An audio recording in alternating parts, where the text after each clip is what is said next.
Ruben Amorim granted green light to test Manchester United player in new role. Ruben Amorim faces a challenging situation ahead of Manchester United's upcoming clash with Newcastle United, as his attacking options are limited. For the first time since taking the helm, Amorim will have to navigate the absence of Bruno Fernandes, who is sidelined following a suspension. Fernandes, the United captain, received his third red card of the season during a 2-0 defeat to Wolves, where he was dismissed just after half-time for a reckless challenge. Despite Amorim's various tactical adjustments since succeeding Erik Ten Hag, Fernandes has been a constant presence, starting every match under Amorim until now. His contributions, including a crucial goal against Manchester City and 2 assists in a dominant win over Everton, have been pivotal, although his form has fluctuated. While the team may not miss Fernandes as deeply as they have in the past during his absences, his non-availability opens up a crucial opportunity for experimentation. Typically deployed as one of 2 number 10s or number 8s, Fernandes' absence could necessitate a reshuffle in the front line. However, Amorim finds himself with limited options for a suitable replacement. Marcus Rashford has been left out of the last 4 matchday squads, making his return unlikely, and Mason Mount remains sidelined due to injury. This leaves Alejandro Garnacho and Amad as the main candidates to support Rasmus Højlund in attack. Yet, Amad's recent performances suggest he may need to shift to right-back, where he has shown greater effectiveness. This scenario likely paves the way for Garnacho to step into one of the number 10 roles, marking his return to the starting lineup after being omitted against City. But with Fernandes suspended, Mount injured, and Rashford unavailable, who will step up to complete the attack? Enter Joshua Zirkzee. The Dutch international has struggled to meet expectations since arriving at Old Trafford from Bologna last summer, netting just 4 goals in 26 appearances. Although he was brought in to challenge and support Højlund, Zirkzee has yet to prove himself as the prolific scorer United desperately needs.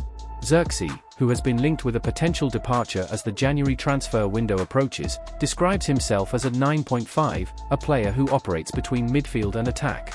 Despite his goal-scoring woes, he has shown an impressive ability to find pockets of space and create opportunities for teammates, making him a compelling candidate to trial in a number 10 role.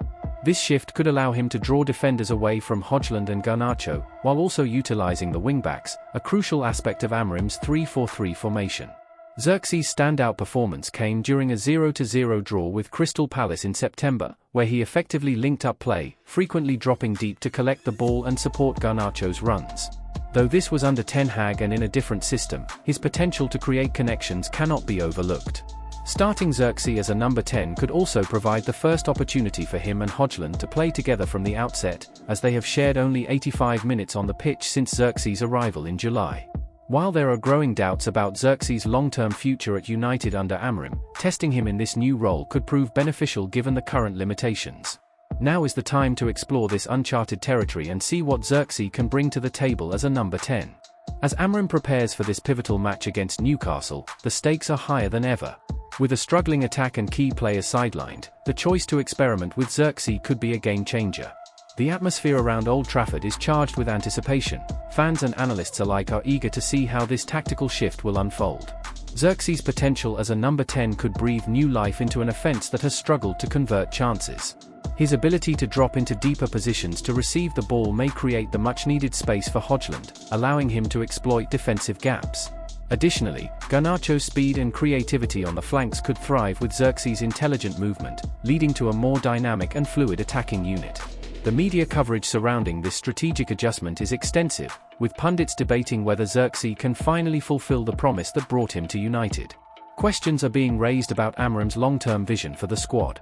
While Zirkzee's future remains uncertain, a successful performance could rejuvenate his standing at the club and prove instrumental in Amorim's tactical repertoire. Moreover, the impact of this decision extends beyond just individual players. A reshaped attack could significantly influence United's overall performance, especially with crucial matches on the horizon. As the team aims to climb the Premier League table, every point counts. A win against Newcastle would not only boost morale but also solidify Amorim's tactical credibility after navigating this challenging period. Additionally, the absence of Fernandes has sparked discussions about United's dependency on him as a creative force. While his talent is undeniable, this situation could serve as a wake-up call for the squad to diversify their attacking threats. If Zirkzee can step up and deliver, it would demonstrate the depth and versatility of the team, fostering a stronger collective spirit as they move forward in the season. As the Newcastle match approaches, all eyes will be on Amorim's choices. Will he stick with the status quo, or will he boldly embrace the opportunity to redefine his attacking strategy? The decisions made in this upcoming game could reverberate throughout the remainder of the season, shaping the club's trajectory as they seek to reclaim their status as a top contender in both domestic and European competitions. The stage is set for Xerxes to make his mark. Now it's up to him and the coaching staff to seize this moment. **** One signing, two debuts, and a Mourinho, how Manchester United can save their season ****. Despite a dismal national performance that suggests Manchester United's season is in jeopardy, hope is not lost. Sitting at 14th in the Premier League, eliminated from the League Cup, and facing 3 matches against top 5 teams, the trajectory of United's season could very well hinge on January. The worst-case scenario sees the team suffering defeats to Newcastle and Liverpool, leaving them precariously above the relegation zone and exiting the FA Cup after just 90 minutes against Arsenal. Ruben Amorim recently stated that it would be fair to judge him only after 2 years in charge, but he's only been at the helm for 2 months. Speculation about his dismissal has already surfaced, particularly after a lackluster performance against Wolves. While Amorim shares in the current turmoil, the real blame lies with Ineos's leadership, who underestimated the state of the club and its ongoing issues. It's worth questioning why the hierarchy opted to replace Erik Ten Hag with a coach whose system appears to frustrate the players. Regardless of the formation, United should not be delivering performances as poor as those witnessed against Wolves. At just 39, Amorim embodies the dynamic, charismatic, and intense qualities needed for a modern manager at United. He was considered for the roles at both Liverpool and Manchester City.